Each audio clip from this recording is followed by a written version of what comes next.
My theme for this course is Kindergarten Reading Foundations. In this screencast, I'm going to focus on print concepts. So print concepts is one of the main components of our reading foundations that are worked on in kindergarten and that students continue to use throughout the rest of their educational journey.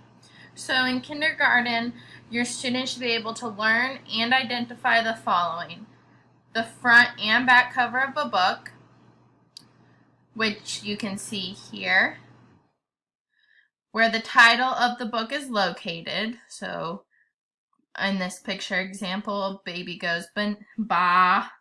And then 3, where the first and last words on a page are.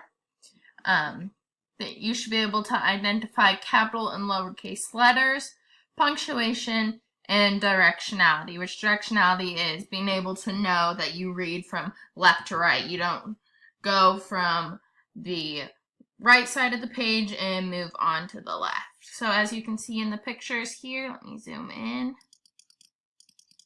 This picture right here would be directionality because the child is finger pointing, which is a main component of directionality, and they're speaking or reading the words like a diamond, which is the word they're on, so they know that they go from right to left, or left to right, sorry.